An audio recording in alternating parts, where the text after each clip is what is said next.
Hari ini saya mau sharing pada Anda tentang 7% membabi buta. Apa itu Pak Fir? 7% membabi buta. Oke. Anda mungkin sekarang setiap hari trading menjadi satu ketakutan, takut dikarungin, kemudian takut kalah dan lain-lain. Bagaimana membuang mental seperti itu supaya Anda menjadi free fight trader di pasar saham? Oke, di Indonesia trading saham itu enak. Kenapa? Anda sudah pasti tahu ruginya hari ini itu berapa, ya. So jadi kalau Anda trading hari ini dengan strategi scalping, Anda udah tahu kok hari ini paling top Anda rugi 7%. Bayangkan, 7%, 25%. Mau kurang apa lagi di Indonesia enaknya? Jadi Anda pakai ilmu membabi buta. Coba besok hari Senin pakai ilmu membabi buta. Anda pakai akun virtual, coba beli semua saham, tutup mata, nggak usah dipikirin fundamentalnya. Pokoknya semua yang gerak langsung beli, yang gerak langsung beli, ya. Jadi pakai ilmu membabi buta aja, ya. Sebelum Anda jadi babi yang dikarungin. Jadi beli langsung. Dan Anda lihat, kalau dia turun ke bawah, paling top ruginya 7%. Kalau dia ARB, paling ruginya 7%. Terus kemudian kalau dia naik, potensi Anda untung bisa sampai 25%. Jadi Anda nggak perlu takut. Jadi itu cara manage mentality Anda, supaya Anda melihat market itu nggak usah terlalu stres, relax saja lah. Problemnya, Anda rugi banyak. Kenapa? Anda sudah tahu hari ini Anda rugi 7%, tapi Anda nggak cut loss, ya. Anda simpan lagi besok. Besok ternyata ARB lagi, sudah 14%. Akhirnya nanti, sudah 20%, 21%, 30% baru Anda cut loss. Terus Anda maki-maki. Terus Anda marah-marah. Ya nggak wajar Anda marah-marah, ya. Sama kayak postingan saya kemarin. Anda nyuci baju, terus sambil dagang, sambil trading, ya. Terus anak Anda biarkan main di rel kereta, ya mati kelindes keretanya kan. So jadi setiap hari Anda udah pasti rugi 7%, untung 25%. Masa Anda nggak bisa? Ya, masih lebih sulit menebak judi loto atau 3D 4D. Masih lebih sulit karena Anda harus menebak 4 angka ataupun 3 angka. Kalau di saham, khususnya di Indonesia, mudah. Pakai aja ilmu membabi buta. Semua yang gerak, semua yang top frekuensi Anda beli, buy, Anda lihat. Nah, tentunya pakai akun virtual. Nah, kalau akun virtual Anda udah oke, udah mahir, baru mulai pakai uang benaran. Oke, itu saja dari saya, ilmu membabi buta. Coba gunakan ilmu ini dan kita tes hari Senin. Saya pengen lihat ada nggak yang pakai ilmu ini untung. Nah, jadi kalau pakai ilmu membabi buta saja Anda udah untung, apalagi Anda pakai open sama dengan low, apalagi Anda pakai 513, pasti untung.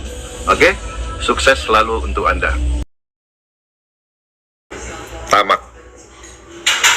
Kenapa Anda dikarungin dan berapa banyak yang dikarungin di market atau di pasar setiap harinya? Oke, teman-teman. Rasionya 100 banding 10. Ya, jadi dari 100 orang yang dikarungin setiap hari, itu yang beruntung jadi pemenang ataupun winner hanya 10 orang. Jadi Anda bisa lihat, saya mengajarkan Anda di sini untuk Anda mahir dan tidak dikarungin setiap hari di market. Jadi Anda harus selamat. Anda harus memilih menjadi orang yang masuk dalam rasio yang 10 tadi. Jadi kalau dari 100 orang yang dikarungin, 100 orang yang nyangkut, Anda merupakan 10 orang pemenangnya. Jadi setiap hari Anda jadi winner. Kalau istilah emak-emak cuan itu YPC, yang penting cuan. Nah, Itu mentalnya, mental pemenang dulu. Jangan mental gede untungnya. Kalau mental gede untungnya itu biasa mental orang susah gitu. Mau untung gede. No, kita pelan-pelan. Setiap hari untung kecil, untung kecil, untung kecil.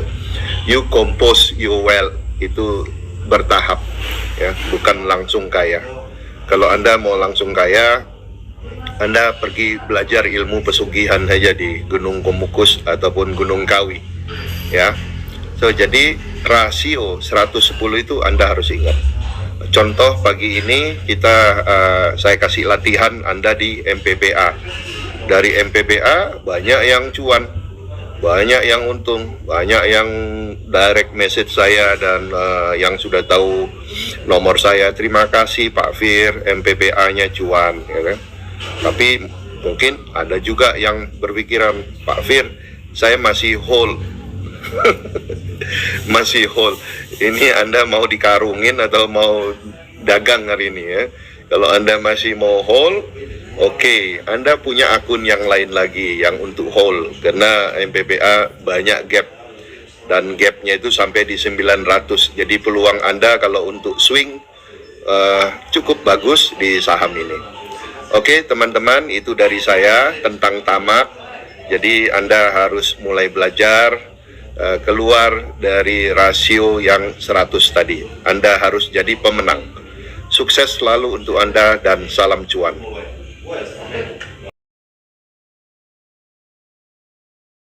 Oke,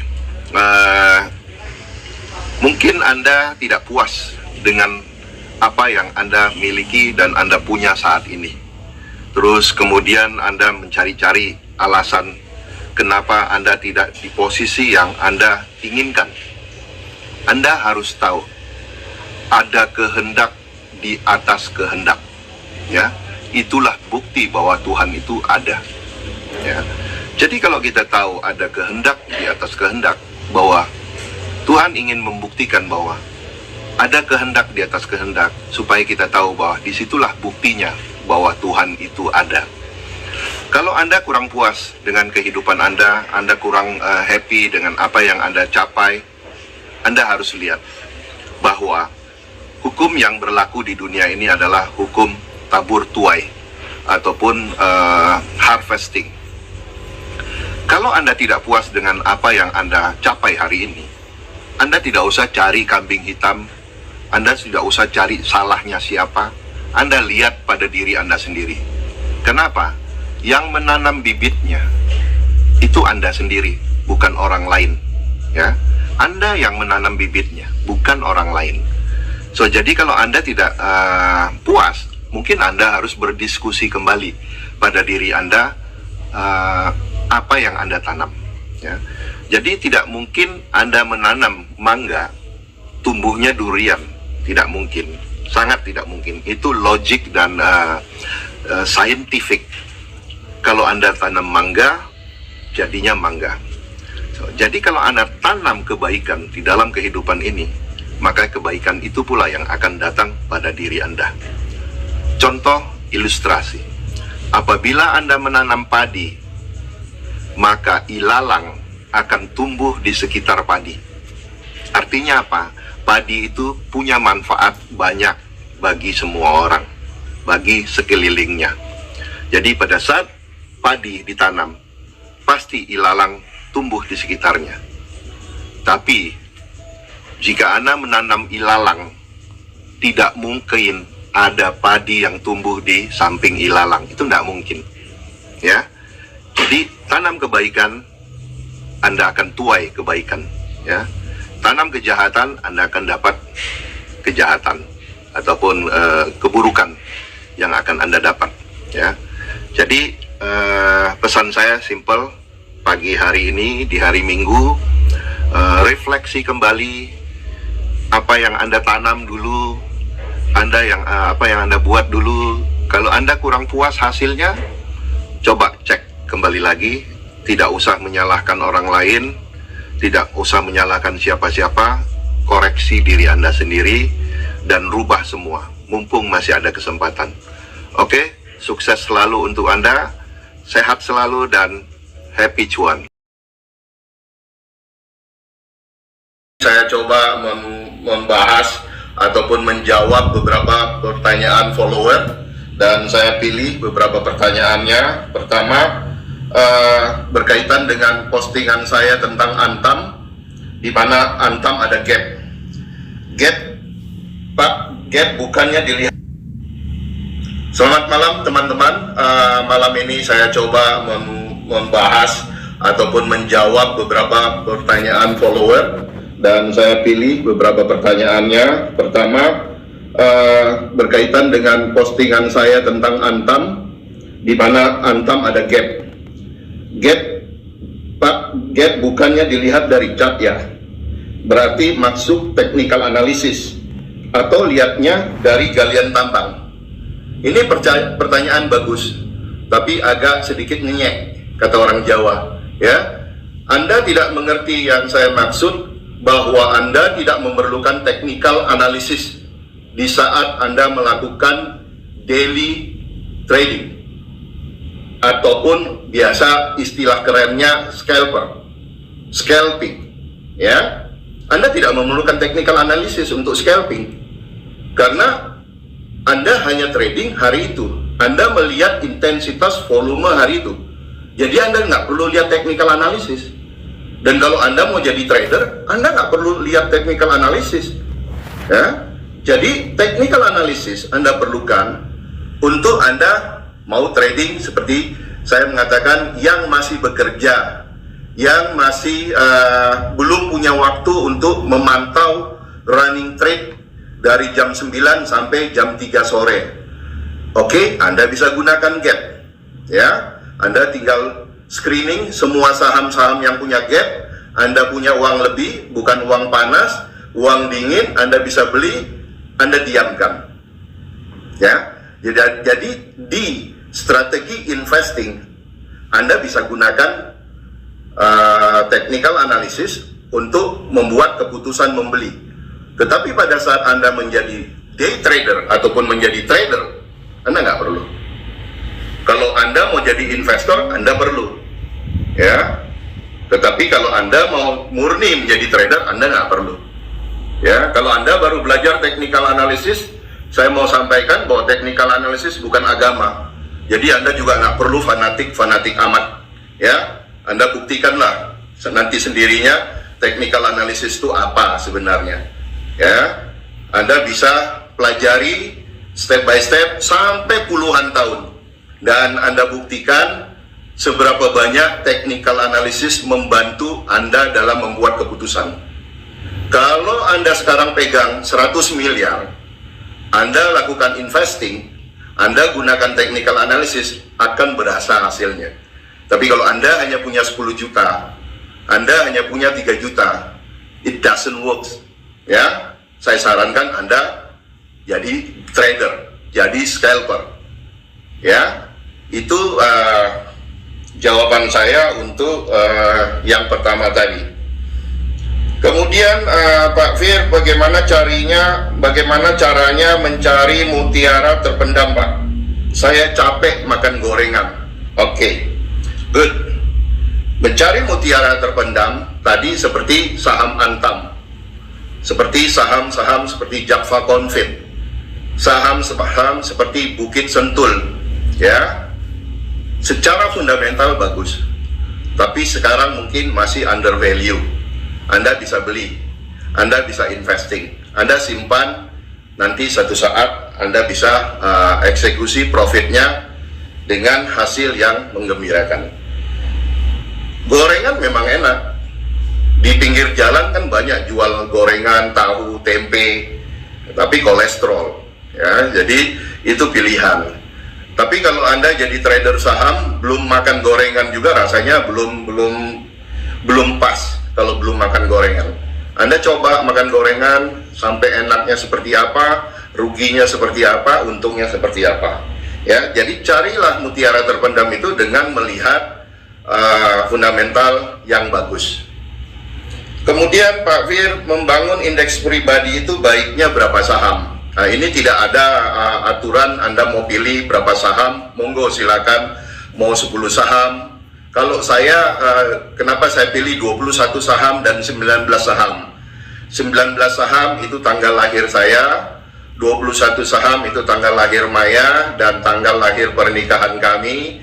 Jadi supaya mudah mengingatnya aja. Dan moga-moga dengan mudah mengingatnya juga jadi berkah 21 indeks. Jadi teman-teman bisa pilih sesukanya. Dan tergantung uangnya juga. Kalau uangnya pas-pasan ya nggak usah bikin banyak-banyak dulu. Bikin 5 dulu. Ya, 5 dulu. Artinya Anda coba 5 saham dulu di indeks pribadi Anda. Terus kemudian apa tanggapan Bapak tentang robot trading di Forex yang terus mengiming-imingi kasih cuan? Apakah itu bodong atau ponzi ya Pak? Oke. Yang namanya robot tetap saja robot. Ya, robot disetting bekerja dengan menggunakan numbers. Jadi dia disetting umpamanya belinya pada saat EMA, exponential moving average. Dia beli di EMA, nanti dia jual berapa poin. Itu udah disetting secara komputer. Tetapi satu yang tidak bisa dimiliki robot adalah emosi. Ada positif, ada negatif. Positif menggunakan robot pada saat eksekusi jual, apabila dia sudah disetting 10%, dia akan execute 10% walaupun saham itu naik lagi.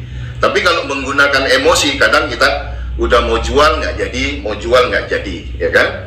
Tetapi kelemahan daripada robotik, apabila market crash, dia tidak sempat cut loss, bahkan dia tidak sempat berbuat apa-apa, bahkan trading loss. Dan Anda harus ingat, pada saat Anda bertransaksi di Forex, Anda menggunakan leverage 1:10. Jadi kalau Anda punya duit 100 juta, Anda bisa beli sampai 1 miliar, hati-hati. Itu adalah leverage. Dan pada saat leverage, Anda bukan hanya mengalami potential loss, tetapi over loss. Over loss itu Anda harus mengganti biaya kerugian dari over loss tersebut. Jadi hati-hati menggunakan trading robot, dan sebaik-baiknya robot lebih baik Anda. Kenapa Anda harus percaya pada robot? Kenapa Anda tidak percaya pada diri Anda sendiri? Dan kalau yang buat robot itu bisa menghasilkan duit banyak, kenapa mesti tidak mereka dulu yang kaya? Ya, jadi percaya pada diri Anda. Kemudian ada pertanyaan lagi, Pak Fir, apakah deposito syar'i menurut Muslim? Saya rasa pertanyaan ini tepatnya Anda tanya langsung pada Ustadz, dan Anda tanya kepada masing-masing belief Anda mau tanya pada siapa, kepada Ustadz Anda, guru Anda. Saya rasa mereka yang lebih tepat menjawab. Kalau saya, karena rumah saya nggak cukup aja naruh uang, jadi saya taruh di bank. Prinsip saya sederhana, kalau rumah saya taruh uang, takut resikonya nanti juga dicuri, takut resikonya kebakaran, jadi saya simpan di bank aja, sederhana. Tetapi saya mengerti maksud yang bertanya. Anda boleh tanya semua bank yang saya taruh duitnya, saya tidak pernah mengharapkan return on investment ataupun bunga. Bahkan Pak, bunganya sekian, saya tidak perlu bunganya. Saya hanya perlu tempatnya aman taruh duit saya, itu aja. Jadi saya tidak berharap untuk dapat return on investment. Oke, ini saja 5 pertanyaan pertama yang saya jawab hari ini. Pertanyaan-pertanyaan lain saya akan pilih lagi untuk Anda. Semoga ini bisa menjadi suatu cara yang efektif untuk kita belajar. Karena memang saya ingin proses belajar ataupun edukasi kita hanya melalui Instagram. Karena dari Instagram saya bisa mengenal Anda, saya tahu Anda, beda dengan Telegram. Kalau Telegram semuanya masuk, kadang yang masuk juga tidak hanya mau belajar, tetapi cuma mau rame-rame aja. Dan saya pertegas bahwa edukasi saya tidak menjual sinyal beli saham A, B, C, no. Semua murni edukasi. Dan sukses untuk Anda semua. Besok Senin, semoga besok Anda bisa cuan lagi. Oke, seperti janji saya sebelumnya tentang DPS. saya akan membahas tentang DPS. Apa itu DPS? Daftar pemegang saham. Ya. Daftar pemegang saham itu dikeluarkan oleh Badan Administrasi Efek Indonesia. Setiap hari itu bisa diminta, bisa dikirim oleh BAE kepada emiten. Ya. So jadi satu lot Anda beli, Anda juga tercatat, pasti tercatat. Dan transaksi di Indonesia bukan primitif lagi, semua tercatat. Si A, si B, si C beli saham tercatat. Ya, so jadi setiap hari market maker memantau siapa saja yang membeli saham mereka hari ini. Jadi kalau umpamanya hari ini si A beli 500.000 lot, 100.000 lot, itu langsung tercatat, terrekod dengan baik. Ya, umpamanya si Maman Ganteng itu, biasanya Om Ben tuh suka ngomong Maman Ganteng beli, ya ketahuan tuh Maman Ganteng beli berapa, itu ketahuan. Ya, bukan hanya itu, alamatnya tahu. Ya. Jadi DPS itu memberikan informasi yang luar biasa bagi market maker. Makanya mereka nggak pernah kalah. Kenapa? Mereka tahu kok Anda beli berapa lot. Pada saat mereka melihat, oke, block trader banyak yang beli, jumlahnya gede, mereka nggak akan naikin. Mereka akan rontokin dulu. Jadi ada kaitannya juga dengan strategi cekek injak tadi. Setelah malam mereka lihat hari ini, waduh, ternyata si Maman Ganteng beli umpamanya 200.000 lot, 150.000 lot. Waduh, ini 100.000 lot, umpamanya dia beli 20M. Ini 20M kalau ditarik naik, dia untung 5M atau 10M. Sekali gebuk bisa bonyok juga market maker. Jadi market maker itu juga ngitung, wah ini potensinya besok ini kalau kita naikin, kalau kita tarik, digebukin habis sama pasar. Ya, jadi market maker berhitung. Tapi hebatnya itu market maker tuh punya mental yang luar biasa. Jangankan kalah, seri aja dia nggak mau. Ya, jangankan kalah, seri aja nggak mau. Makanya begitu habis lihat DPS langsung di scroll, cek screen semuanya, tak, oke. Ini kebanyakan besok. Besok kita nggak tarik, besok kita nggak naik, besok kita cekek, biar semua keluar. Makanya Anda sering lihat Maman Ganteng itu hobinya cut loss. Untungnya gede, tapi seringnya juga cut loss gitu. Nah, seperti itu teman-teman. Ya, jadi DPS itu bisa dibaca dan Anda nggak bisa baca. Makanya saya mengajarkan Anda bagaimana Anda membaca pergerakan market maker, yaitu tadi dengan belajar algoritma market maker supaya Anda bisa berpikir alur logis market maker. Paling tidak Anda tuh bisa mikir market maker tuh mau ngapain. Dengan dua contoh tadi itu kan udah jelas. Oh, jadi salah satu tadi karena bidnya overnya tebal, salah satu tadi adalah asnya tebal. Itu yang membuat mereka menggunakan strategi cekek injak. Strategi yang berikutnya, kenapa mereka menggunakan strategi cekek injak? Karena terlalu banyak yang beli dalam satu blok. Market maker tuh senang kalau yang beli ketengan gitu loh. 100.000 lot tapi 1.000 orang, nah itu seneng. Kenapa? Gampang ngelawannya itu. Tapi kalau 100.000 lot, satu orang atau dua orang, bukan nggak bisa dilawan, bisa. Tapi bagi mereka di market ini bukan sok jago siapa yang banyak duit, bukan. Di market ini siapa yang bisa net sell terbanyak, nah itu baru jago. Ya. Jadi bukan transaksi, value transaksi 2 triliun, 5 triliun, 100 triliun, tidak ada gunanya. Parameternya net sell berapa? Kurangin trading loss, ya. kurangin net buy, itulah net sell.